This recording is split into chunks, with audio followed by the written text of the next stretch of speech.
네, 안녕하세요. 구루정입니다. 4과목 노동시장론 71번부터 나머지 문항 살펴보도록 하겠습니다. 네, 71번. 실업에 관한 설명으로 틀린 것은? 정말 중요합니다. 실업은. 앞에서도 살펴봤었죠. 네, 실업에는 마찰적 실업, 구조적 실업, 경기적 실업, 계절적 실업, 잠재적 실업, 기술적 실업 등이 있었습니다. 네, 1번부터 한번 볼게요. 실업급여의 확대는 탐색적 실업을 증가시킬 수 있다. 맞는 얘기죠. 실업급여의 확대, 실업급여가 확대되면 이제 실업 상태에서도 급여가 안정적으로 이제 보전이 되는, 보전은 아니지만 어쨌든 안정적으로 생활 기반이 유지되는 것이기 때문에 탐색적 실업을 증가시킬 수 있는 거죠. 탐색적 실업이 뭐였죠? 마찰적 실업이었죠. 자발적인 실업. 더 나은 직장을 얻기 위한 탐색적 실업. 자연적 실업. 그래서 일시적이다라고 했었어요. 그래서 정보의 불완전성이 원인이다. 기업과 구직자의 미스매치가 원인이 된다. 라고 했었죠. 그래서 1번 맞고요. 2번. 경기 변동 때문에 발생하는 실업은 경기적 실업이다. 맞는 내용이죠. 경기적 실업은 불경기 시기에 발생을 하고 대표적인 수요 부족 실업입니다. 경기가 안 좋아지면 총 수요가 감소하죠. 총 수요가 감소하니까 제품을 생산하는 노동력의 수요도 감소하게 되고, 그래서 노동력 수요가 감소하면은 인력을 줄여야 되는데 임금의 하방 경직성, 임금은 잘 떨어지지 않아요. 그렇기 때문에 실업이 오히려 또 더 발생하게 된다라는 것과 관련이 된다는 거죠. 그 다음 3번. 구직 단념자는 비경제활동 인구로 분류된다. 이것도 맞는 얘기죠. 기억나시나요? 제가 꼭 기억해야 된다는 이제 표가 있었죠. 이거. 생산 가능 인구가 만 15세 이상 인구이고, 생산 가능 인구는 경제활동 인구와 비경제활동 인구로 분류가 되는데, 경제활동에 참여하고 있지 않은 사람들을 비경제활동 인구라고 하죠. 그래서 구직단념자가 비경제활동 인구에 포함된다. 경제활동 인구는 취업자와 실업자로 분류가 된다. 그래서 실업자도 경제활동 인구다라는 거. 네. 그리고 취업자는 수입 목적으로 1시간 이상 일하면 취업자로 분류를 한다. 그리고 주당 18시간 이상 일을 하는 무급가족 종사자도 취업자로 분류를 한다. 일시휴직자도 취업자로 분류한다. 일시휴직자. 네. 마지막 4번으로 넘어갈게요. 4번. 비수요 부족 실업은 경기적 실업을 의미한다. 경기적 실업은 대표적인 수요 부족 실업이라고 했었죠. 그래서 비수요 부족 실업은 이런 구조적 실업이나 마찰적 실업을 이야기하는 것이죠. 네. 아까 했던 얘기인데 경기적 실업이고 수요 부족 실업은 경기적 실업이고 총수요 부족으로 인해서 노동 수요가 감소해서 발생하는 실업이다. 그래서 정답은 4번이 되겠습니다. 72번. 노사관계의 3주체를 바르게 짝지은 것은 노사정위원회 많이 들어보셨죠? 노동자, 사용자, 정부입니다. 정당 아닙니다. 네, 노동자, 사용자, 정부. 73번. 노동자 7명의 생산량이 20단위일 때 노동자를 추가로 1명 더 고용하여 평균 생산량이 18단위로 감소하였다면 이때 추가로 고용된 노동자의 한계 생산량은, 한계의 생산량 앞 동영상에서 혹시 기억을 하시나요? 한계 생산량을 따로 언급해서 말씀을 드리긴 했는데 한계의 개념을 혼동이 많이 되거든요. 한계의 개념이. 그래서 미리 한번 말씀을 드렸었고요. 다시 한번 또 얘기를 해볼게요. 한계 생산량. 자, 노동자의 한계 생산량이란 노동력을 한 단위 투입했을 때 노동력을 1만큼 증가시킨 거예요. 1만큼 증가시켰을 때 증가하는 생산량을 한계 생산량이라고 합니다. 다시 노동력을 1단위 투입했을 때 변화하는, 증가하는 생산량을 한계 생산량. 그래서 마지널 프로덕트라고 하는데, 마지널의 개념이 단위당 변화하는 양, 단위당 증가하는 양이라고 생각을 하시면 돼요. 그래서 단위당 증가하는 생산량, 이렇게 생각하시면 됩니다. 그리고 평균과 한계의 개념을 구분을 잘 하셔야 된다고 말씀드렸죠. 평균 생산량이라고 하면 1인당 평균 생산량이죠. 전체를 노동력 단위로, 총 단위로 나눈 것, 전체를 전체로 나눈 것, 전체 생산량을 전체 노동력으로 나눈 게 평균 생산량이 되는 거고, 한계 생산량은 노동력을 1만큼 더 투입했을 때 더 늘어나는 생산량을 한계 생산량이라고 합니다. 네, 됐죠? 그러면 이거는 문제를 굉장히 중요한 내용이에요. 항상 이제 한 번씩 나오는 내용이죠. 문제로 출제가 되는데, 근데 어렵지는 않아요. 한번 볼게요. 자, 문제를 이렇게 정리를 하면 돼요. 노동 투입량이 7명까지 있었고, 이제 8명, 한 명 더 고용하면 8명이 되겠죠. 그런데 평균 생산량이 어떻대요?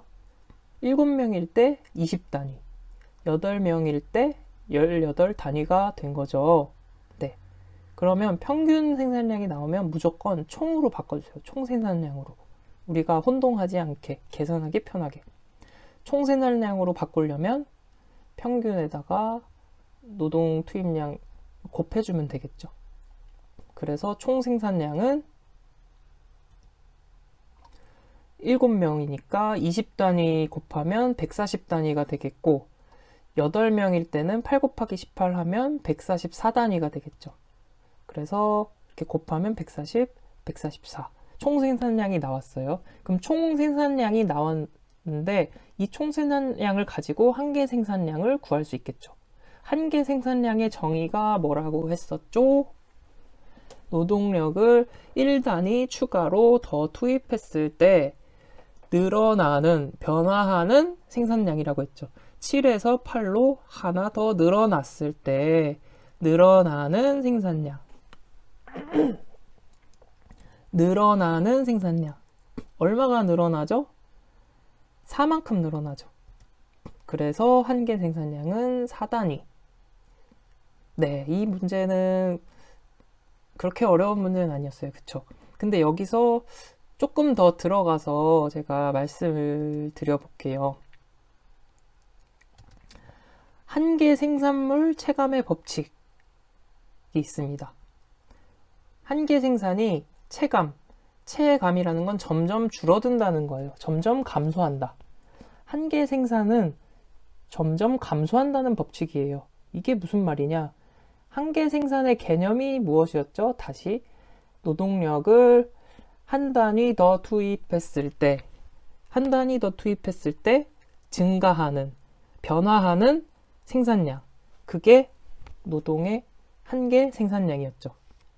근데 이 법칙이 뭐냐면 노동 투입량이 점점 증가할수록 한계 생산량은 점점 감소한다는 거예요. 노동 투입량이 증가하면 거기에 따른 생산의 증가량이 점점 감소한다는 거죠. 생산의 증가량이. 그렇겠죠. 자, 그러면 예시를 한번 보겠습니다. 노동 투입량이 0부터 7까지 이렇게 쭉 투입이 돼요.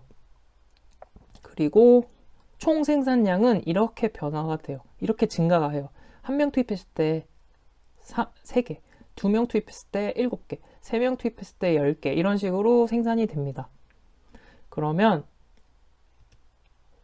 문제입니다. 상품 가격이 100원이고 노동 1단위 투입 비용이 250원일 경우 기업은 노동을 몇 단위까지 투입할까요? 네, 이게 어떻게 보면은 이 문제에서 나올 수 있는 최고 난이도의 문제가 아닐까 싶어요. 그런데 이거를 정확히 이해할 수 있다면 이제 한계 생산량 나오는 문제는 문제 없이 다 해결하실 수 있을 겁니다. 자, 한번 살펴볼게요. 상품 가격 100원이고 노동 1단위 투입 비용이 250원일 경우 몇 단위까지 투입할까요? 자, 한계 생산량 우리가 구할 수 있죠. 왜냐면 총 생산량을 아니까. 총 생산량 있으면 한계 생산량이 나오겠죠.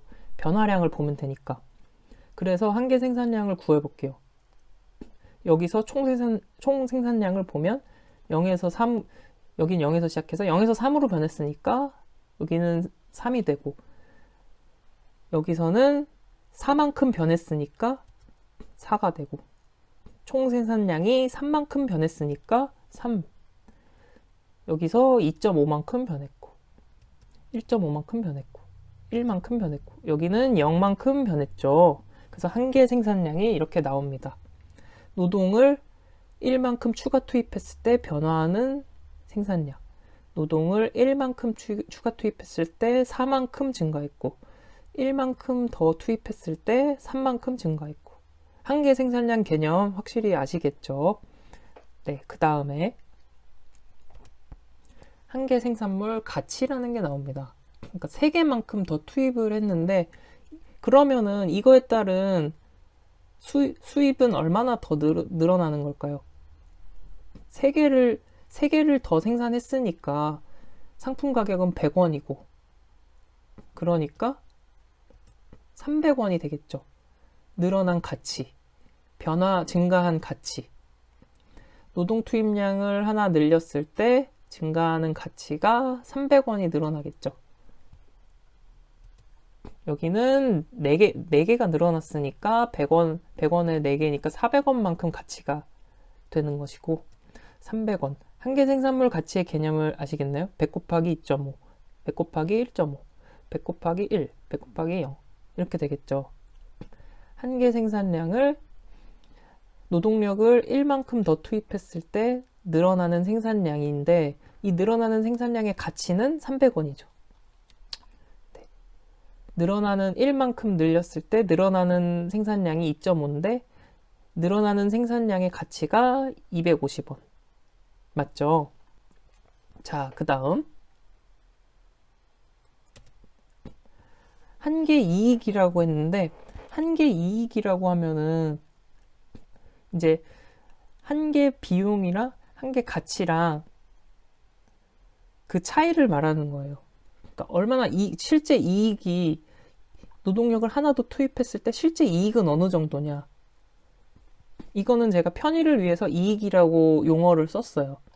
자, 이게 하나 더 투입했을 때, 노동량을 하나 더 투입했을 때 300원의 가치를 더 생산할 수 있는데, 300원의 가치를 더 생산할 수 있는데 노동 비용이 250원이잖아요. 그러면 얼마에 더 이익이 되는 거예요? 50원의 이익이 되는 거죠.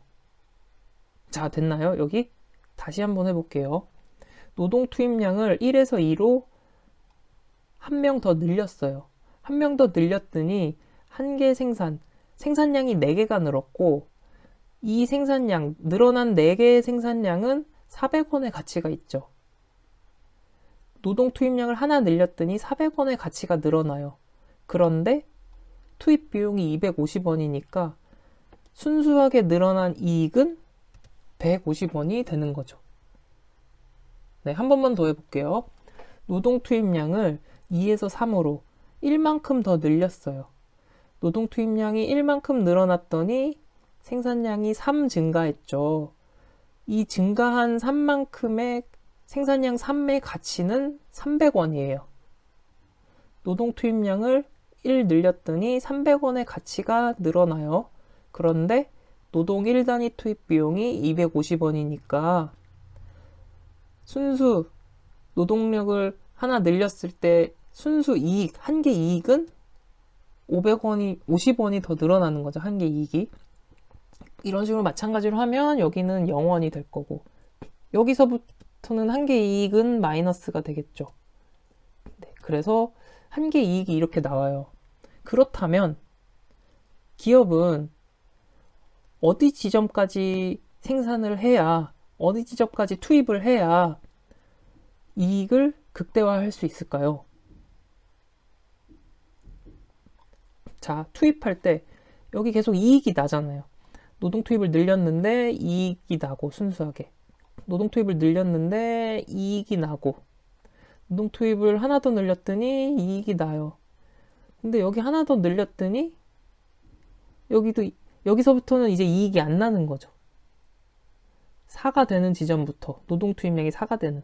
그래서 이 지점까지만 투입을 하는 게 기업 입장에서는 이익이 최대화 된다는 거예요. 이윤 극대화. 이윤 극대화를 위해서는 한계 생산물 가치의 실질적인 이익, 그게 바로 제가 얘기한 한계 이익이죠. 한계 생산 가치, 요거의 실질적인 이익은 노동 비용을 뺀 게 실질적인 이익이잖아요. 노동 비용을 뺀 것이 실질적인 이익이니까 여기서 노동 비용을 뺀 요 한계 이익, 한계 이익이란 건 제가 이제 편의를 위해서 쓰는 용어입니다. 그래서 이 실질적인 이익이 0이 될 때까지 생산을 하면 기업의 이윤은 극대화가 되겠죠.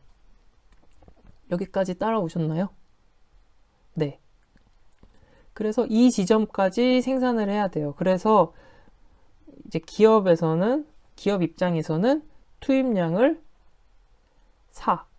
4까지 투입을 하는 것이 최적의 결정이다. 이윤을 극대화할 수 있는 이제 그런 의미가 되겠죠. 한계 이익이 0이 될 때까지. 왜냐면 여기까지는 계속 노동력 투입하면 계속 이익이 나니까요.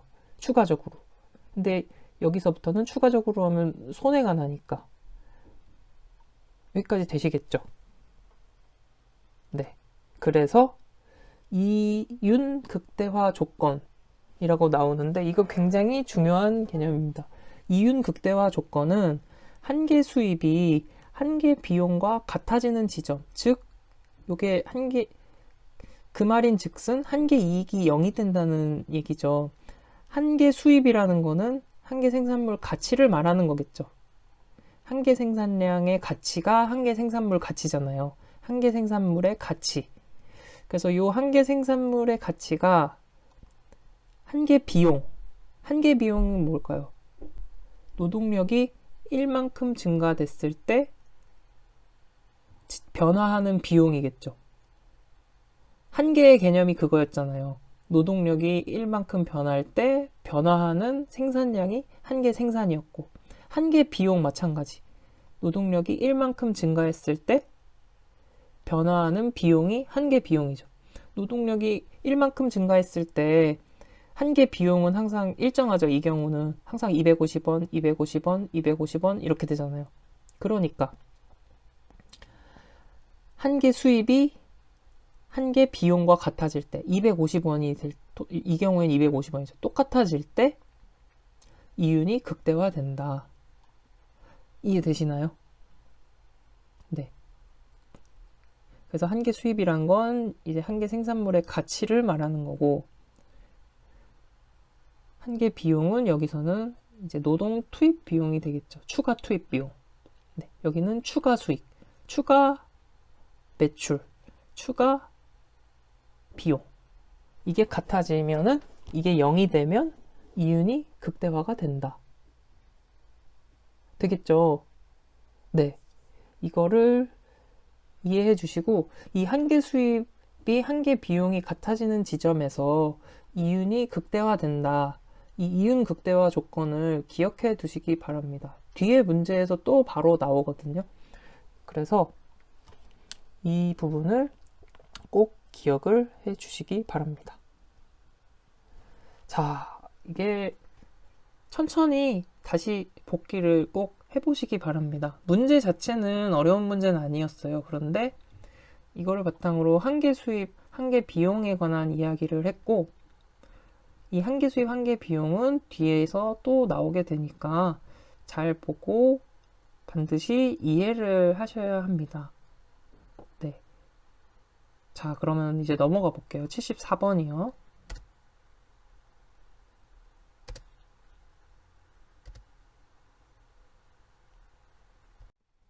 노동조합의 단체 교섭 결과가 비조합원에게도 혜택이 돌아가는 현실에서 노동조합의 조합원이 아닌 비조합원에게도 회비를 징수한대요.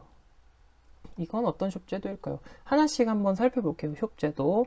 자, 먼저 오픈숍이 있어요. 오픈숍은 노동조합 가입 여부에 상관없이 고용 가능한 거예요. 고용주가. 그래서 가입 여부에 상관이 없고, 그렇기 때문에 노동조합 조직이 이제 강해지기가 조금 어렵겠죠. 조직 확대에 불리해요. 반면에 클로즈드 숍이 있어요. 클로즈드 숍. 좀 폐쇄적인 형태죠. 여기는 약간 개방적인 형태라고 보면, 클로즈드 숍은 폐쇄적인 형태. 노동조합 가입이 전제되어야만 채용할 수 있어요. 노동조합 힘이 센 거겠죠. 이 조직에서는. 그래서 조직 확대의 유리. 우리나라에서는 원칙적으로 금지하지만 항운 노동조합을 예외로 인정하고 있습니다. 네, 오픈숍, 클로즈드숍 됐죠. 오픈숍은 가입 여부 상관없이 채용할 수 있고, 클로즈드숍은 가입을 전제로 채용할 수 있다. 센 거, 상대적으로 조직 확대에 불리한 거. 이 둘을 절충한 게 유니온숍입니다.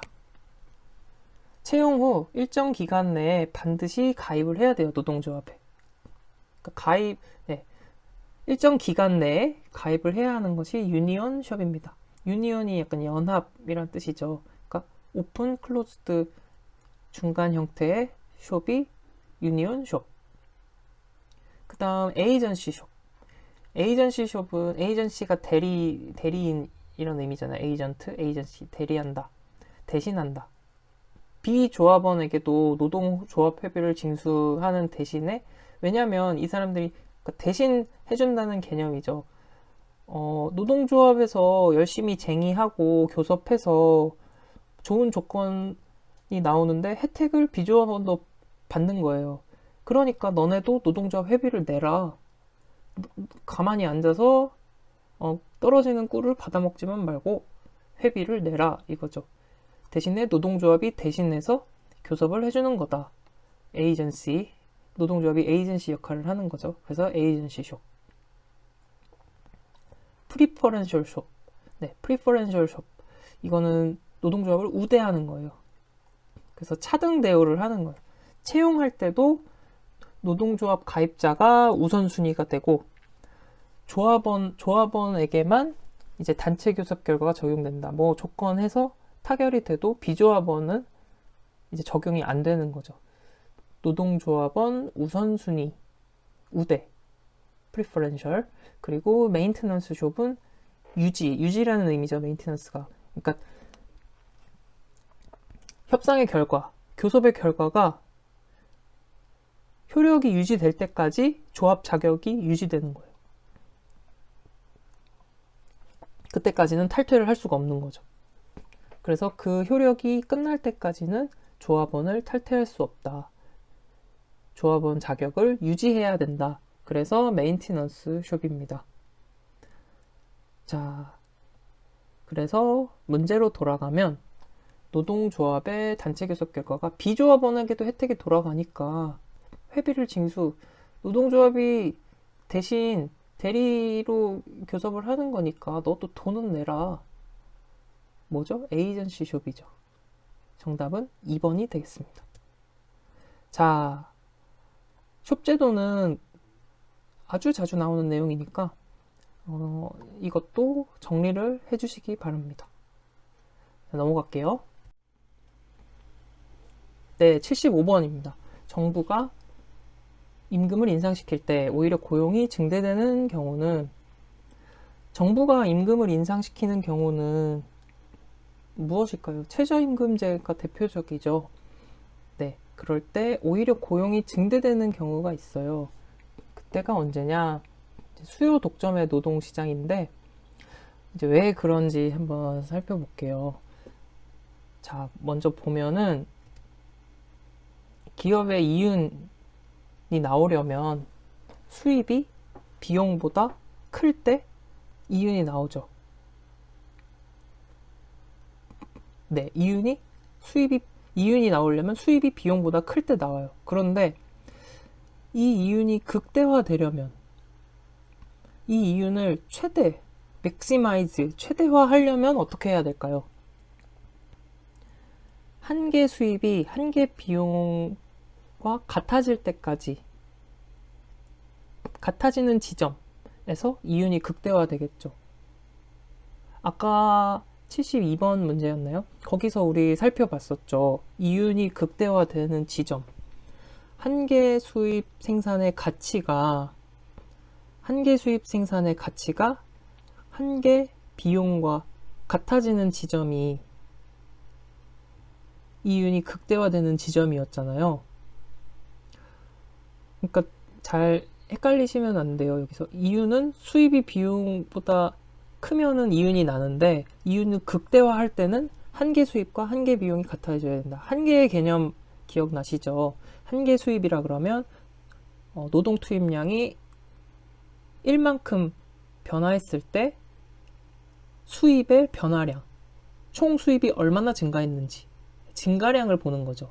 한계 비용도 마찬가지. 노동 투입량을 1만큼 더 투입했을 때 비용이 얼만큼 더 늘어나는지, 총 비용의 증가량을 말하는 거예요. 네. 한계의 개념은 변화량, 증가량을 말한다는 거 꼭 기억을 해주세요. 그러면 이 조건을 가지고 한번 살펴볼게요. 자, 일반적인 그 완전 경쟁 시장의 수요 곡선, 공급 곡선 그래프를 먼저 한번 살펴볼게요. 자, 수요 곡선. 이게 수요 곡선이죠. 수요량은 이 수요 곡선을 따라 움직입니다. 그렇죠. 자, 보면 임금이 세로축이고 노동량이 가로축이에요. 이 선을 따라 움직이니까 임금이 점점점 내려가면, 밑으로 내려가면 노동량은 어때요? 오른쪽으로 가죠. 점점점 증가해요. 임금이 내려갈수록 노동 수요량은 점점점 늘어난다. 임금이 올라가죠. 이렇게 가면. 임금이 점점점 올라갈수록 노동 수요량은 왼쪽으로 가니까 감소하는 거죠. 임금이 올라갈수록 노동 수요량 감소. 그래서 이게 수요 곡선의 그래프고, 공급 곡선도 마찬가지죠. 임금이 올라갈수록 위로 가죠. 공급량도 이 공급 곡선 상에서 움직이는 거예요. 공급량도. 자, 공급량이 어떻게 되는지 한번 봅시다. 임금이 올라갈수록 노동량, 공급량도 늘어나죠. 자, 임금이 밑으로 내려가죠. 임금이 내려갈수록 공급량은 왼쪽으로 가죠. 줄어드는 거예요. 노동 공급량은. 자, 이게 완전 경쟁 시장, 즉 수요자와 공급자가 다수일 때, 수요자가 공급자가 다수인 완전 경쟁 상태의 시장일 때는 가격 결정이 이렇게 돼요.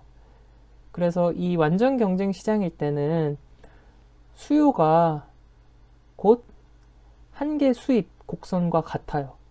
수요 곡선은 한계 수입, 아까 MR이었죠. 마지널 레비뉴. 수요 곡선은 한계 수입 곡선과 같고, 공급 곡선은 한계 비용 곡선과 같아요. 그래서 여기에 한계 수입과 한계 비용이 같아지는 지점에서 이윤이 극대화된다고 했잖아요. 이윤 극대화 조건. 여기서 한계 수입과 한계 비용이 같아지는 지점, 만나는 지점, 이 지점이 이윤이 극대화되는 지점인 거예요. 완전 경쟁 시장일 때.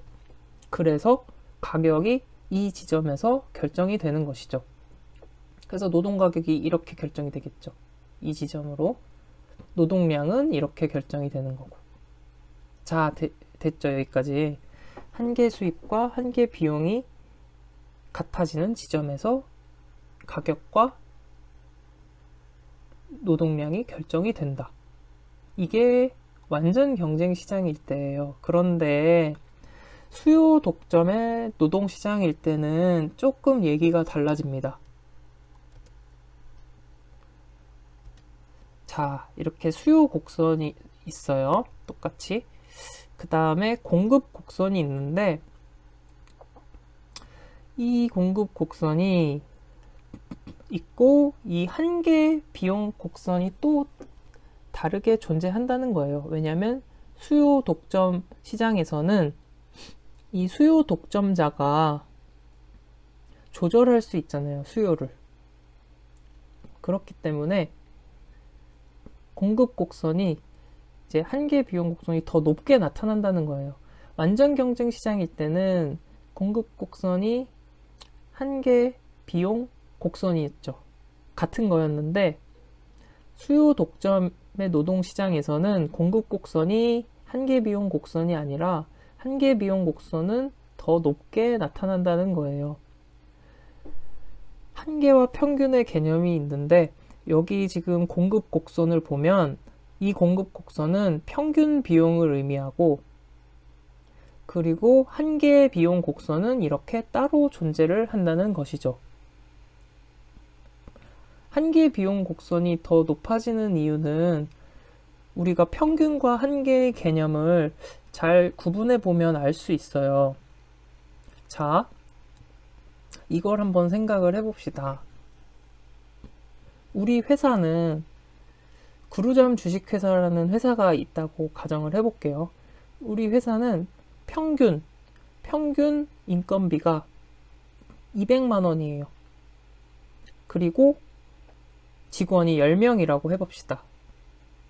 그럼 평균 인건비, 평균 비용이 200만 원이죠. 평균 비용이 200만 원이에요. 그런데 직원 인원이 10명이에요. 그런데 여기서 500만 원 급여를 받는 직원을 한 명 더 채용했다고 해봅시다. 그러면은 한계 비용은 어떨까요? 그루잠 주식회사의 한계 비용은 한 명 더 채용했는데 500만 원이 늘었잖아요. 그러면은 한계 비용은 500만 원이 돼요. 그쵸? 그런데 평균 비용도 500만 원 증가할까요? 평균 비용은 500만 원이 안 되죠.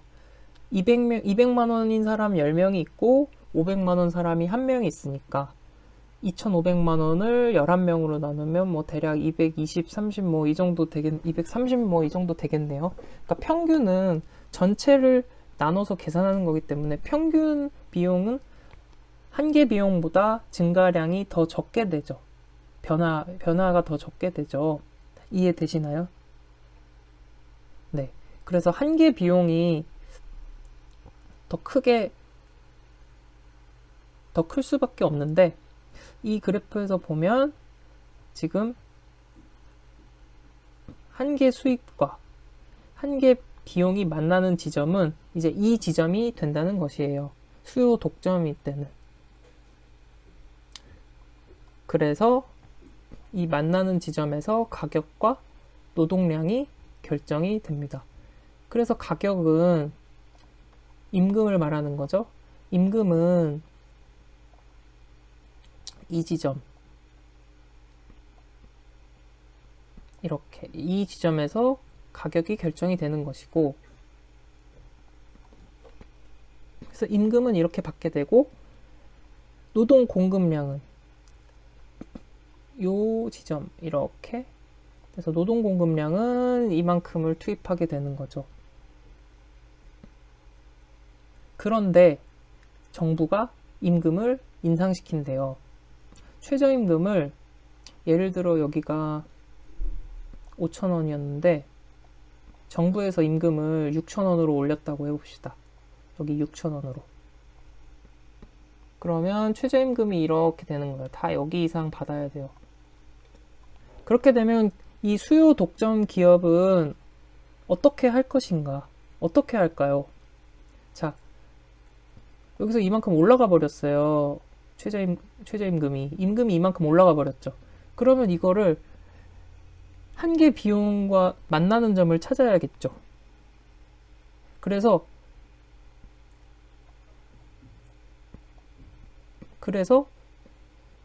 노동 수요량을 늘리는 거예요. 요 지점까지.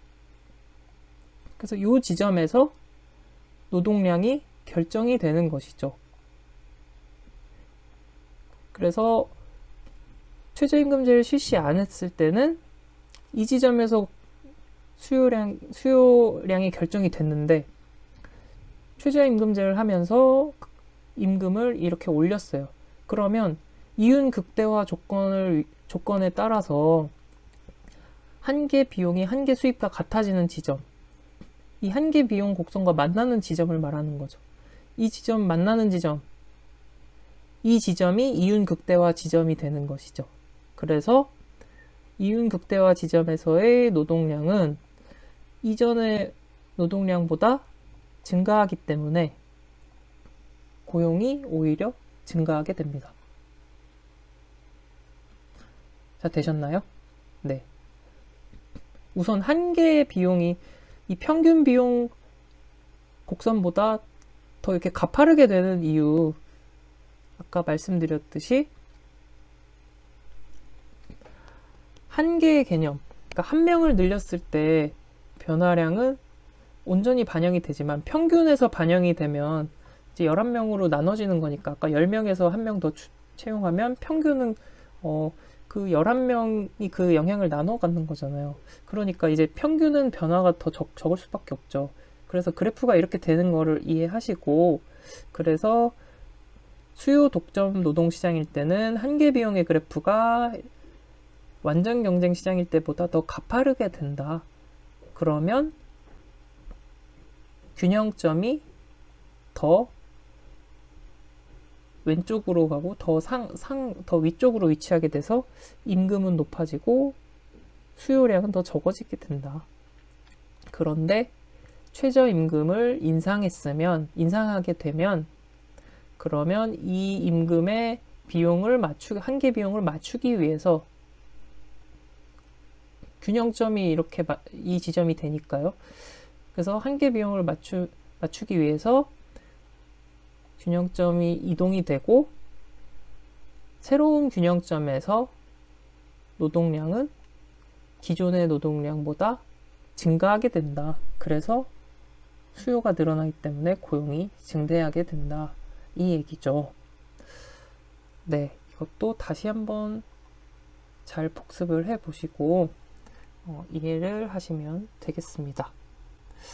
자, 이게 간단한 내용은 아닌데 충분히 이해할 수 있는 내용들입니다. 그래서 꼭 복습을 해보시고 정리를 하시면 되겠습니다.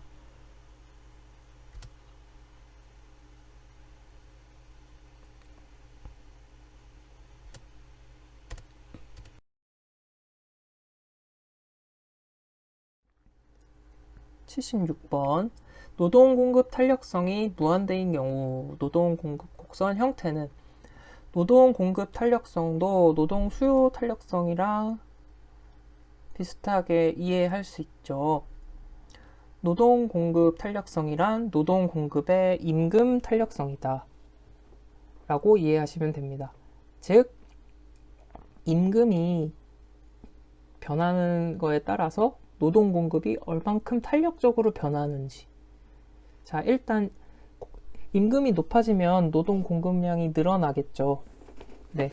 임금이랑 노동 수요는 서로 음의 관계. 임금이 늘어나면 노동 수요는 줄어들잖아요. 네, 임금이 높아지면. 근데 노동 공급은 임금과 같은 방향으로 움직이죠. 임금이 높아지면 노동 공급도 늘어나는데, 근데 만약에 임금이 1만큼 늘어나는데 노동 공급이 2, 3만큼 막 늘어난다. 그러면 노동 공급 탄력성이 높은 거겠죠. 탄력적이니까요. 1만큼만 올랐는데 공급은 팍 늘었어. 탄력적으로. 반면에 임금이 3만큼 늘었는데 노동 공급량이 1밖에 안 늘었어요. 임금은 이만큼 올랐지만 노동 공급은 조금 늘었어. 그러면 그만큼 비탄력적이란 이야기겠죠. 그래서 노동 공급 탄력성의 의미는 이렇게 이해를 하시면 되겠고요. 그래서 이거를 그냥 외워도 되지만 무한대면 그래프는 어떤 형태다 이거 외워도 되지만 굳이 외울 필요 없어요. 이렇게 직접 확인을 해보면 되죠. 노동 공급이 탄력적이라는 의미는 노동 공급이 임금보다 훨씬 더 변화율이 크다. 노동 공급이 변화가 더 크다는 거예요. 임금이 변하는 것보다. 즉 임금이 1만큼 움직일 때 노동 공급은 1보다 더 많이 움직인다. 그러면 노동 공급이 탄력적이라는 거죠. 노동 공급이 탄력적으로 움직이니까. 됐죠? 자, 노동 공급 탄력성이 무한대다 탄력적이다 못해 무한대예요. 이 무슨 말일까요? 노동 공급이 무한하게 탄력적이란 얘기겠죠. 매우 매우 매우 매우 매우 매우 탄력적이다. 이 말인 즉슨 임금이 1만큼 움직이면은 노동 공급은 매우 매우 매우 매우 매우 매우 매우 변화량이 크다는 거죠. 자, 그러면 우리 다 됐어요, 이제. 여기서 직접 그려보는 거예요. 요 실선을 그래프에 요 실선을 기준으로 그래프가 이 위쪽 점선 그래프로 움직일지 아래쪽 점선 그래프로 움직일지 그 방향만 확인하면은 해결할 수 있겠죠. 한번 쭉 그려볼게요. 만약에 임금이 그림을 이게 선을 너무 삐뚤어지게 그렸네요. 자, 한번 잘 그려볼게요. 임금이 이 지점에서 요만큼 변할 때 노동량이 이 세 개의 그래프 중에 어떤 게 가장 노동량 변화가 큰지, 이 세 그래프 중에 노동량 변화가 큰 거를 보면 되겠네요. 임금이 이렇게 올랐을 때 노동량 변화가 큰 거. 자, 보겠습니다. 어떤 게 가장 커요? 일단 요 점선은 요만큼 변했고, 그쵸? 요거. 또 요 실선은 이만큼이죠. 그러면 요 제일 밑에 점선은 이렇게 돼서 요만큼 변했죠. 그럼 노동량이 가장 많이 증가한 게 뭐예요? 요 선이죠. 네. 그러면은 이게 무한해진다. 점점 더 커진다 하면 어떻게 해요? 이렇게 점점 눕겠죠. 그래서 그래프는 수평의 모양이 되겠죠. 이해되시나요? 네. 이해하는 거예요. 무조건 외우지 마시고. 네, 다시 한번 잘 확인해 보시기 바랍니다. 네, 다음 넘어갈게요. 77번. 소득 정책의 효과에 관한 설명으로 틀린 것은? 소득 정책. 먼저 보실게요. 소득 정책이란 이제 인플레이션이랑 실업률을 관리하는 정책이라고 보면 되겠습니다. 과도한 인플레이션과 과도한 실업률 개선을 위한 정부의 개입 조치다. 그래서 이렇게 정부의 개입이 직접적인 개입이 이루어지다 보니까 비효율 불평등의 부작용이 있을 수 있어요. 그래서 성장 산업의 위축을 초래할 수 있다. 그리고 정부가 직접 개입을 하니까 행정적 관리 비용이 증가하게 되겠죠. 그리고 임금이 억제되고 소득 분배의 불평등. 그러니까 이런 성장 산업 위축이 초래되고 성장 산업으로 이런 노동력이 재분배되는 것을 어렵게 하는 영향을 주기 때문에 소득 분배가 불평등되는 그런 부분도 있다라는 것을 이해하시면 되겠습니다.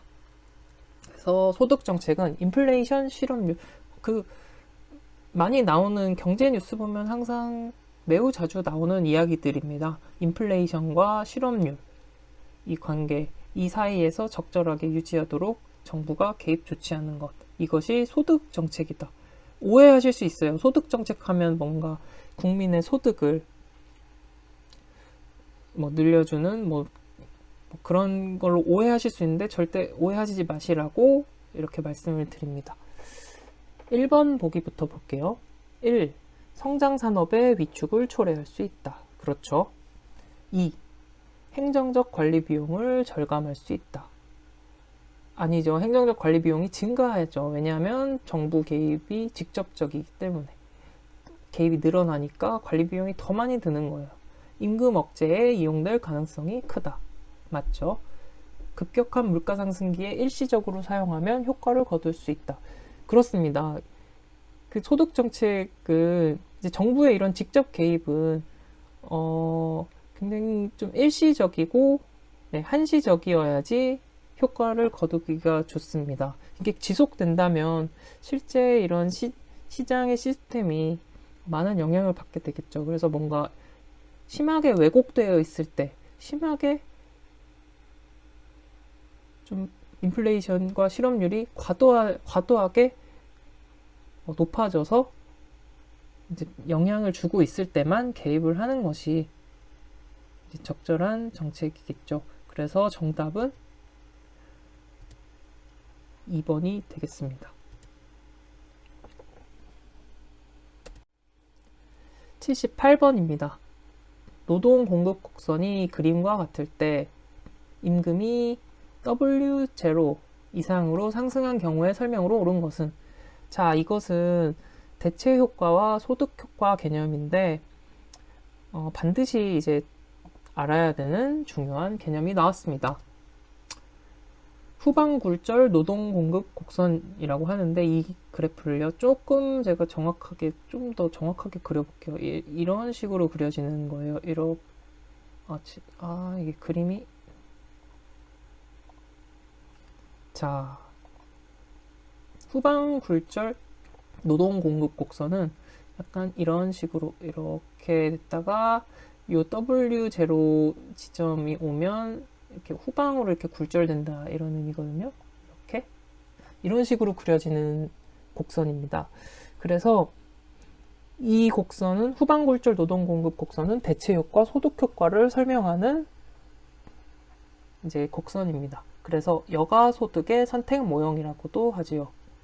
여가와 소득 중에 어떤 것을 선택하느냐를 설명한다고 해서 여가 소득의 선택 모형입니다. 대체 효과, 요 아래 구간 W0 이 지점 아래 구간을 대체 효과 구간이라고 이야기를 하고 이 구간에서는 소득 효과가 더 나타난다고 이야기를 합니다. 대체 효과 구간을 한번 살펴보면 이 그래프를 한번 쭉 보세요. 임금이 올라가잖아요. 점점점. 그럴수록 근로시간이 어때요? 점점점 늘어나죠. 오른쪽으로 가니까. 임금도 올라가고 근로시간도 오른쪽으로 우상향하는 방향. 대체 효과일 때는 곡선이 이런 모양을 나타내는데 근로시간이 늘어날수록 임금이 늘어나니까 어때요? 노동시간이 여가시간을 대체한다는 거예요. 그러니까 임금이 올라갈수록 근로시간이 늘어난다는 거는 임금의 가치가 그만큼 더 우선시 된다는 거죠. 돈을 올려주니까 일을 더 많이 한다는 거는 노동의 가치가 더 높다는 거예요. 그래서 노동 공급이 증가한다. 대체 효과 구간. 반면 소득 효과 구간은 이 지점에서 이렇게 꺾이잖아요. 후방 굴절된다 해서 후방 굴절 노동 공급 곡선이라고 하는데 이 지점에서는 자 보세요. 임금이 올라가잖아요. 위로. 근데 근로시간 공급은 왼쪽으로 가요. 임금이 올라가는데 근로시간 줄어들어요. 이건 어떤 의미냐? 임금이 올라도 근로시간이 오히려 줄어든다는 건 임금의 가치가 여가의 가치보다 못하다는 거죠. 다시 임금이 올라가지만 일을 더 적게 해. 그쵸? 임금이 올라가지만 일을 더 적게 한다는 거는 임금이 그만한 가치가 없다는 거예요. 그래서 여가를 선택한다는 겁니다. 그래서 이 구간은 소득 효과 구간이고 노동 공급이 감소되고 경제활동 참가율이 더 감소한다는 거예요. 노동시간이 감소하기 때문에. 자, 됐죠? 그래서 후방 굴절 노동 공급 곡선은 이제 이런 형태로 생겼고 이쪽 근로시간이 증가함에 따라 임금이 증가하는 이 구간은 대체 효과 구간. 그리고 임금이 증가해도 근로시간이 줄어드는 이 구간은 소득 효과 구간. 그래서 이쪽은 근로를 선택하는 거고 이쪽은 여가를 선택하는 구간이 되겠죠. 그런데 여가가 정상제인 경우에 해당되는 경우예요. 정상제라는 의미는 소득 증가에 따라 수요가 증가하는 걸 정상제라고 합니다. 소득 증가에 따라 수요가 증가하는 것을 정상제. 근데 소득이 증가해도 수요가 증가하지 않으면, 다시 말해서 열등제인 경우, 그러니까 소득이 증가하는데 수요가 증가하지 않으면 굳이 그걸 할 필요가 없잖아요. 여가가 만약 이런 경우라면 노동을 계속 하겠죠. 그냥 노동 시간을 계속 늘리겠죠. 굳이 여가를 선택하지 않고. 왜? 수요가 늘어나지 않으니까. 소득이 늘어나도.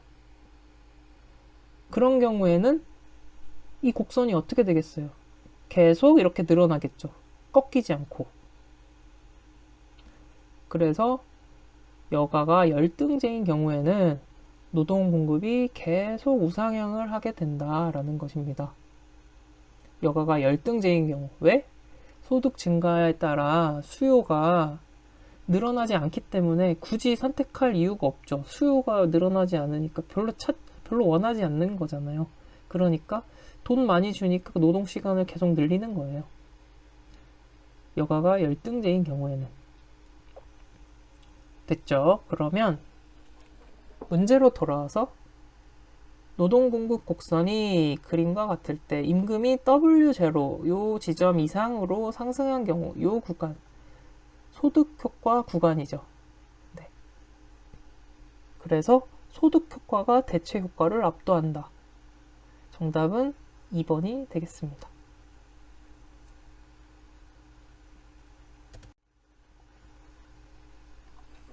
79번.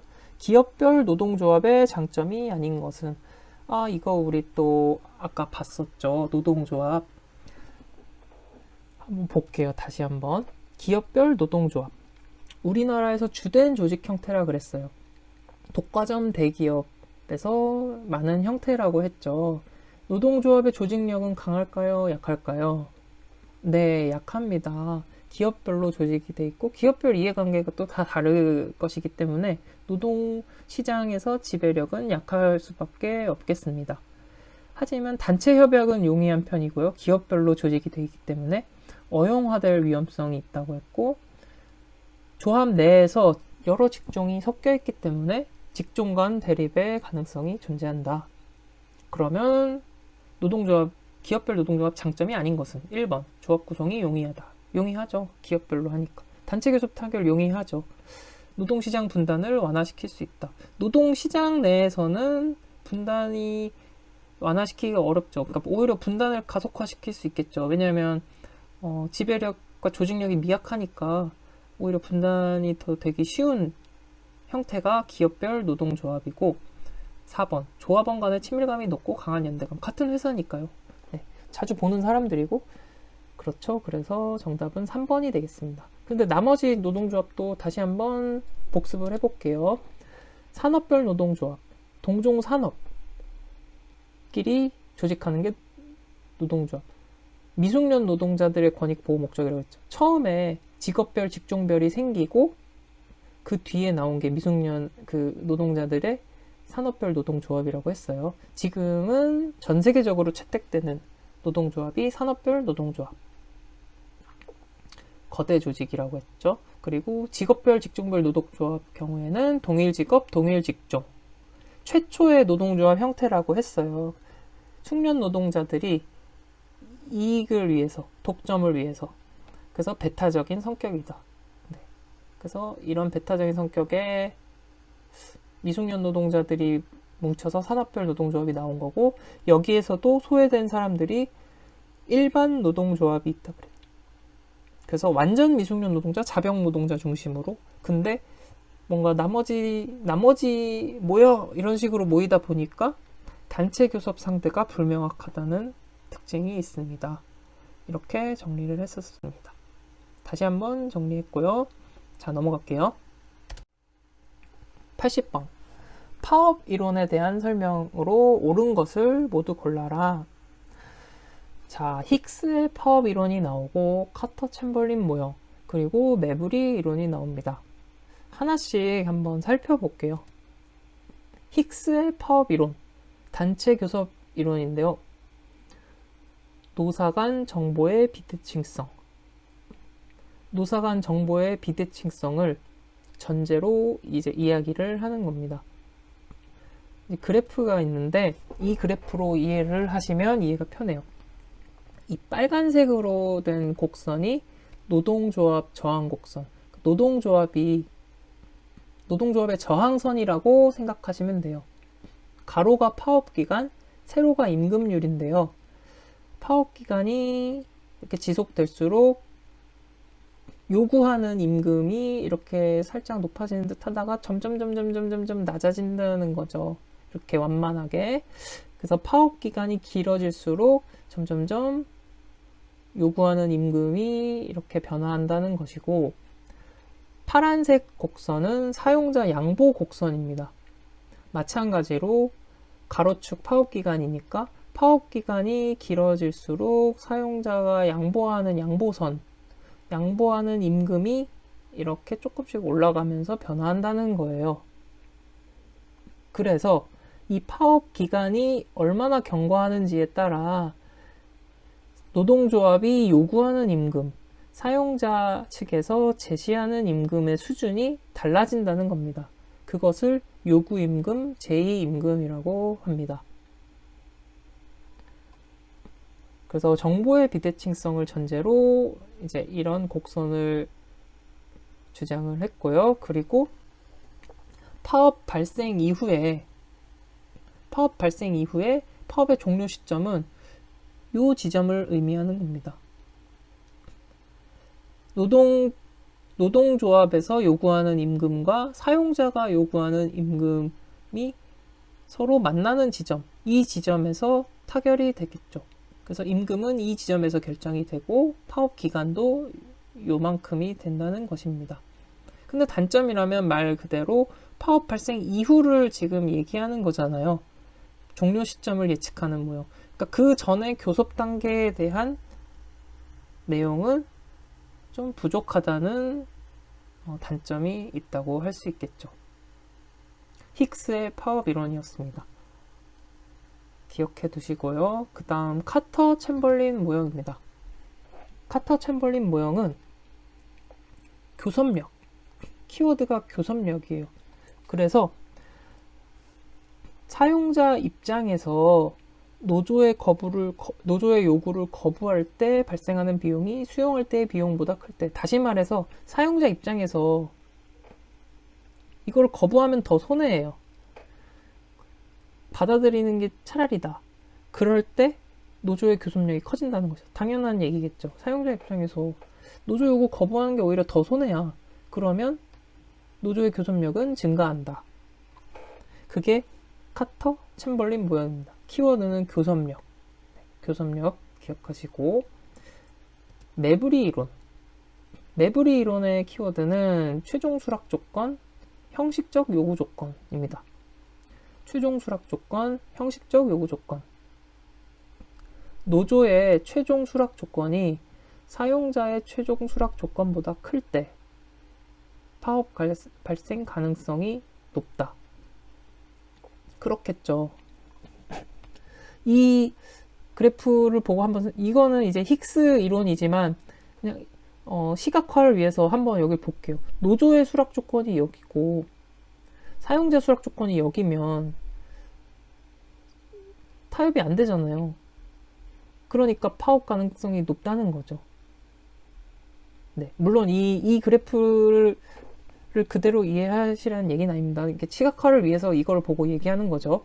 노조의 수락 조건이 이 위치에 있고 사용자의 제시 조건이 여기 있으면, 사용자의 최종 수락 조건이 여기 있으면 파업이 생길 수밖에 없죠. 네.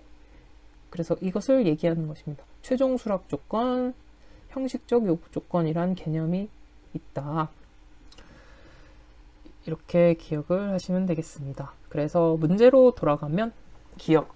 힉스의 파업 이론에 의하면 사용자의 양보 곡선과 노동조합의 저항 곡선이 만나는 곳에서 파업 기간이 결정된다. 여기였죠?